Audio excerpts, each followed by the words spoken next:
நம்மைச் சுற்றி சூழல் விழிப்புணர்வு தகவல்கள்.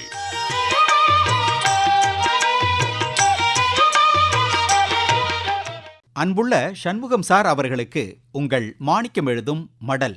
நலம் நலமறி ஆவல். நமது தமிழகத்தின் கேரளாவை ஒட்டியுள்ள பகுதிகளில் மாவட்டங்களில் தென்னை தான் முக்கியமான பயிர். கற்பக விருட்சம் என்று அழைக்கப்படுவது. பொதுவாக தேங்காயில் அதிகமாக கொழுப்பு இருக்கும்னு ஒரு கருத்து. உண்மைதாங்கிறாங்க. ஆனால் கொழுப்பு எப்போ உருவாகும்னா அதை சமைக்கும் போது தான் தேங்காய் கொழுப்பாக மாறும். தேங்காயை உடைத்த அரை மணி நேரத்தில் பச்சையாக சாப்பிட்டுட்டா அது அமிர்தம். சகலவிதமான நோய்களையும் குணமாக்கக்கூடிய சக்தி படைத்தது. உடம்பில் உள்ள கெட்ட கொழுப்பு அழுக்குகளை அகற்றும்.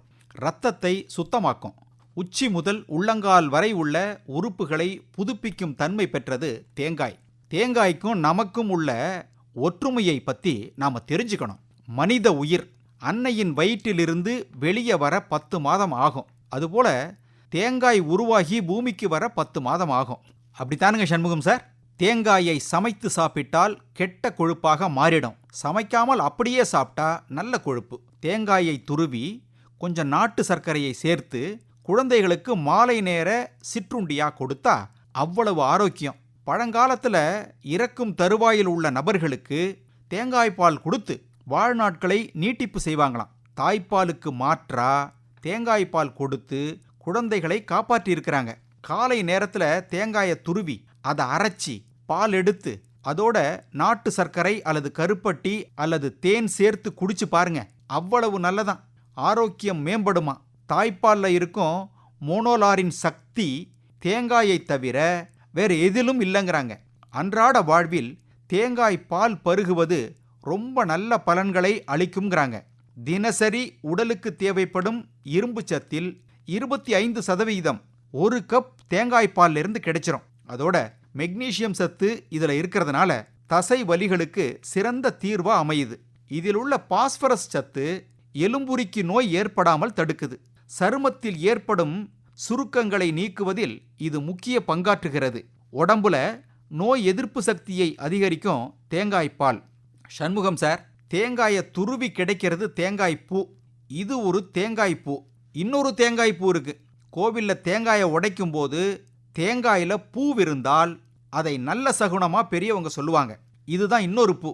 அறிவியல் பூர்வமாக பார்த்தா தேங்காய் பூ என்பது முத்துன தேங்காயில் உண்டாகும் கரு வளர்ச்சியே. இளநீர், தேங்காய் தண்ணி, அப்புறம் தேங்காயில் எவ்வளவு ஊட்டச்சத்துக்கள் இருக்குதோ அதை விட அதிக அளவிலான ஊட்டச்சத்துக்களை தன்னகத்தே கொண்டது தான் தேங்காய் பூ. அதனால தான் அதிக நோய் எதிர்ப்பு சக்தியை அளிக்கிறது இந்த தேங்காய் பூ. எந்த நோயையும் எதிர்கொள்ளணும்னா அதற்கு நிகரான எதிர்ப்பு சக்தி தேவை. அதிக வேலை சுமை உள்ளவர்கள் மன அளவிலும் உடல் அளவிலும் மிகவும் சோர்வாக இருப்பாங்க. அப்படி இருக்கும்போது தேங்காய் பூவை சாப்பிட்டால் உடலுக்கு அதீத சக்தி கிடைக்கும். நாள் முழுக்க உற்சாகமாக இருக்க முடியும். அஜீரண கோளாறு உள்ளவர்களுக்கு மிகச்சிறந்த நிவாரணி இந்த தேங்காய் பூ. மலச்சிக்கலையும் போக்கக்கூடியது. தேங்காய் பூவில் இன்சுலின் சுரப்பை தூண்டுகின்ற சக்தி இருக்கிறது. இதனால இரத்தத்தில் உள்ள அதிகப்படியான சர்க்கரையை கட்டுப்படுத்த முடியும். தேங்காய், இளநீர்னு சாதாரணமாக நாம் எல்லாம் நினைக்கிற தேங்காய் எப்படி பார்த்தீங்களா? ஒரே ஒரு வேலை செய்யுங்க. ஆளுக்கு வீட்டுக்கு 1-2 தென்னம்புள்ளையை வச்சு வளர்க்கணும். தென்னை மரங்களை உருவாக்கணும். ஒரு கல்லில் 2 மாங்காய், பல மாங்காய் அடிக்கலாம். சரிங்களா? இப்படிக்கு மடல் மாணிக்கம்.